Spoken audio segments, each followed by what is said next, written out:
Assalamualaikum warahmatullahi wabarakatuh. Selamat datang di podcast kali ini bersama saya, Rosa Kusuma Dewi, akan membahas mengenai masalah dan strategi pengembangan sumber daya manusia. Pandemi COVID-19 ini berimbas pada seluruh aspek kehidupan kita. Untuk menekan angka penyebaran dan meminimalisir dampaknya ditimbulkan, pemerintah terus melakukan penyesuaian kebijakan termasuk memperlakukan bekerja dari rumah atau work from home. Penyesuaian kebiasaan baru ini tak lantas mudah dilakukan dan bebas tantangan. Peningkatan kinerja karyawan di tengah pandemi sangat diperlukan agar terus memperoleh motivasi dan semangat, agar para karyawan tetap dapat bekerja efektif dan juga produktif. Lantas, bagaimana strategi mempertahankan dan meningkatkan produktivitas sumber daya manusia di tengah pandemi yang masih berlangsung? Telah bergabung narasumber kita, saya perkenalkan Saudari Adifa. Selamat siang. Siang. Bagaimana kabarnya? Alhamdulillah sehat ya. Alhamdulillah sehat ya. Oke, terima kasih sudah menyempatkan waktunya untuk hadir. Kalau kita lihat dari kacamata secara nasional nih, selama pandemi ini perubahan signifikan apa yang menurut Anda terjadi terhadap kualitas SDM dan pada umumnya di Indonesia? Pertama, kinerjanya itu seperti apa? Baik, mungkin di masa pandemi ini tentunya ya, kita mengalami perubahan perilaku yang cukup signifikan. Dengan adanya new normal, banyak sekali dari pekerja-pekerja yang dirumahkan. Bahkan juga mungkin harus mengalami work from home atau bekerja dari rumah nih. Tentunya ini akan berpengaruh sekali terhadap psikologi dan perilaku mereka gitu. Perubahan-perubahan yang terjadi menantang juga pada sumber daya manusia era ini nih. Bagaimana mereka bisa terus mempertahankan efektivitas mereka terhadap pekerjaan mereka selama pandemi ini gitu. Jadi memang selama pandemi ini kita sangat memiliki tantangan terhadap psikologis dan mental kita nih. Bagaimana pola-pola bekerja yang sebelumnya itu diterapkan secara langsung gitu, kemudian sekarang berubah total, mulai dari meeting menggunakan Zoom meeting, terus kemudian reporting yang sekarang secara virtual gitu dan lain sebagainya ya. Hal ini tantangan bagi perusahaan juga, bagaimana menjalankan perusahaan dengan tetap efektif, karena tentunya protokol kesehatan ini sangat penting gitu. Sehingga disinilah tantangan perusahaan dan juga sumber daya manusia, bagaimana selama pandemi ini kantor tetap berjalan menjaga kesehatan para karyawannya, namun juga produktivitasnya tetap efektif gitu, tetap terjaga gitu. Ya, oke. Karena misalkan kita bekerja di kantor, tentunya suasana kan beda sama kerja di rumah. Di rumah ini ternyata banyak distraksi juga. Nah, terus ini tuh harus diwaspadai dan menjadi tantangan juga yang harus diselesaikan. Nah, terobosan apa sih yang diciptakan supaya membuat SDM ini tetap bisa produktif selama pandemi? Oke, jadi sekarang kita melihat di masa pandemi ini ternyata banyak sekali tantangan dari perusahaan gitu. Untuk melihat gimana nih perusahaan supaya tetap produktif dan efektif. Bagaimana cara kita menanggapi pandemi ini, bagaimana cara kita memotivasi diri, bagaimana kita menjadi adaptif, lincah, dapat melihat peluang gitu. Itu ternyata menjadi salah satu hal yang dulu kita pikir, oke, it's just a character gitu. Tetapi ternyata ini adalah sebuah penentu apakah kita bisa menjadi seorang tenaga kerja yang memang bisa berkualitas, kita bisa berproduktivitas, dan ini ternyata adalah suatu hal yang perlu kita berikan gitu. Kita perlu membekali para tenaga kerja dan calon tenaga kerja gitu ya. Selain itu juga tantangan saat ini banyaknya perusahaan yang mencari calon pekerja namun tidak dapat menemukan pekerjanya gitu, karena kualifikasi kualitas maupun kemampuan pekerja yang belum memenuhi kebutuhan perusahaan. Karena kalau kita lihat sekarang itu yang menjadi tolak ukur bukan hanya kapasitasnya dia, bukan hanya keterampilannya dia, tetapi mentalitas dia itu juga sangat penting gitu. Dan apalagi sekarang kita juga memasuki era di mana banyak sekali generasi milenial yang mungkin secara psikologis gitu gampang bosen, mau cepat berpindah perusahaan gitu ya. Beda sekali mungkin di zaman dulu, di mana lebih kepada loyalitas, integritas, dan lain-lainnya gitu. Jadi ini saat yang bagus sekali untuk kita menebalkan lagi bagaimana mentalitas ini kita latih gitu.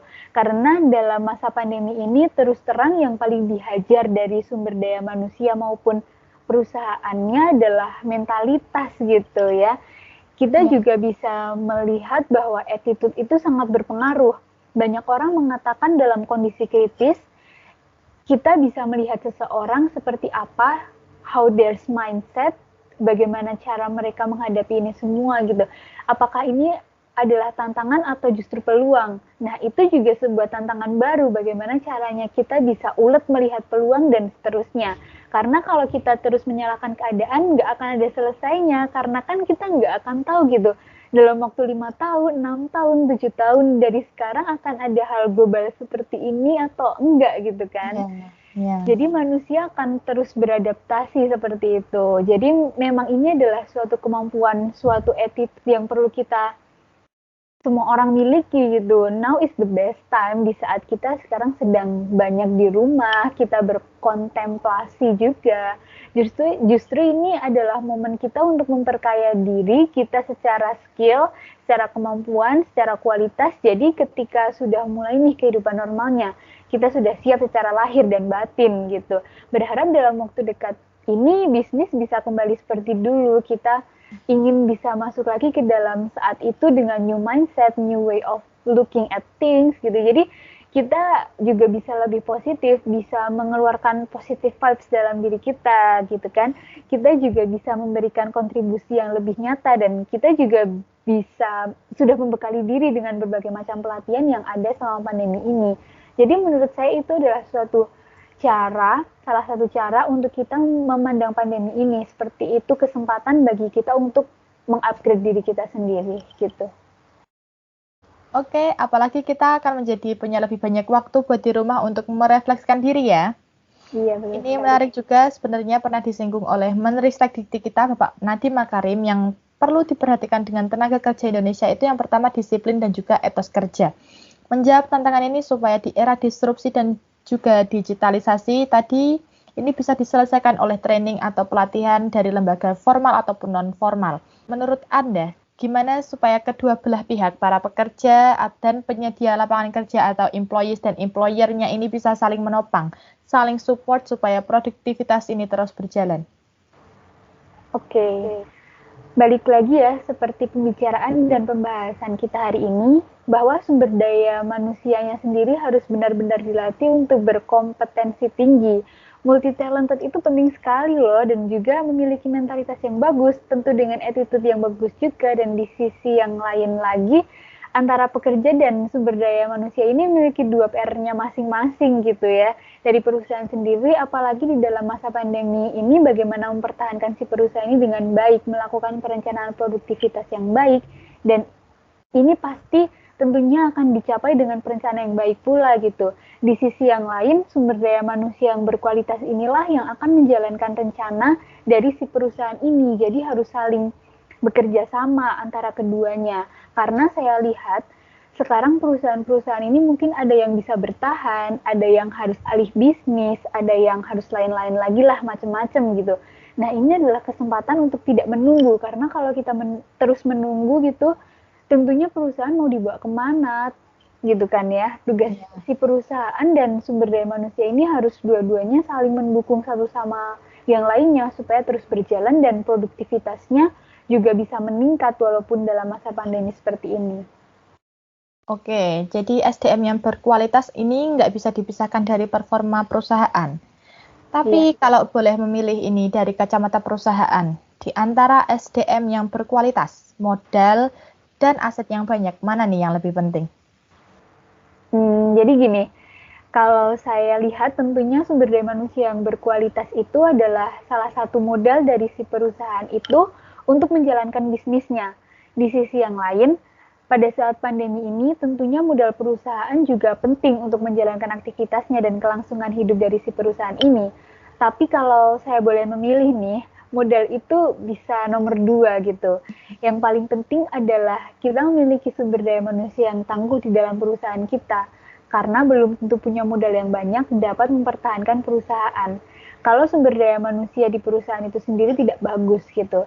Jadi perusahaan ini harus menyiapkan diri untuk memiliki sumber daya manusia yang bagus. Kalau permodalan itu kan kita juga masih ada perbankan, investor, dan lain-lain yang bisa nanti membantu perusahaan ini. Tapi modal utamanya ya si manusia yang ada di balik perusahaan ini nih yang bakalan mengatur gitu semuanya. Oke, keduanya penting dan nggak bisa dipisahkan. Tapi kalau kita boleh set priority, yang pertama ini kualitas SDM, baru aset kan ya? Iya, betul sekali. Sekarang banyak banget nih orang menguasai beberapa skill sekaligus yang buat menjalankan usahanya atau sebagai pekerja. Nah, menurut Anda seberapa efektif seseorang multitasker ini bisa menyelesaikan tugas atau pekerjaannya apalagi dari work from home seperti ini? Menjadi seorang multitasker menurut saya itu adalah suatu kebutuhan, apalagi dengan everything is happening so fast di era saat ini ya. Kita membutuhkan kemampuan untuk melaksanakan banyak hal secara sekaligus karena memang tuntutan yang begitu cepat dan juga fasilitas yang berkembang sangat pesat. Sayang sekali jika sekarang dengan segala fasilitas teknologi semua serba cepat gitu, kalau kita tidak memanfaatkan untuk mendapatkan peluang tersebut, ya sayang banget gitu loh. Solusinya itu adalah membuat skala prioritas.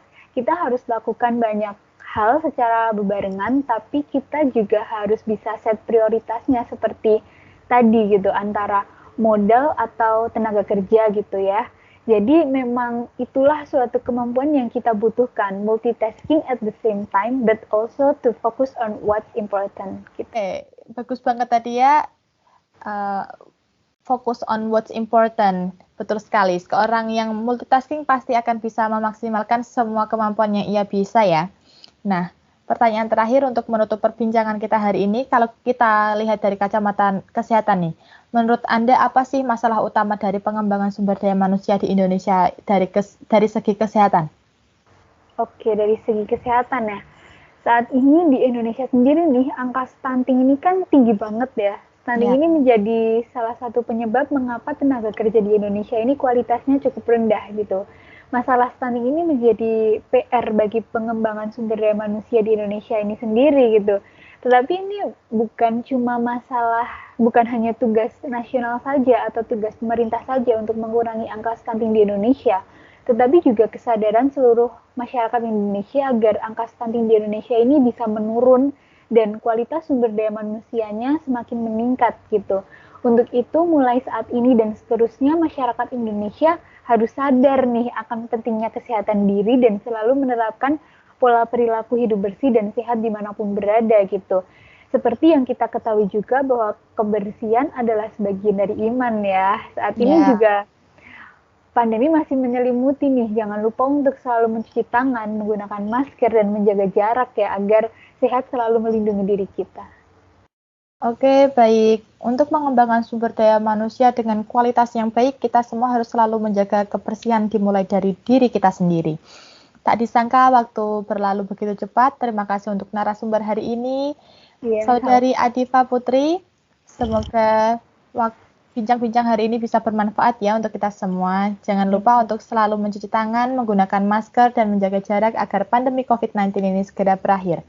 Saya Rosa Kusuma Dewi, pamit undur diri. Terima kasih. Wassalamualaikum warahmatullahi wabarakatuh.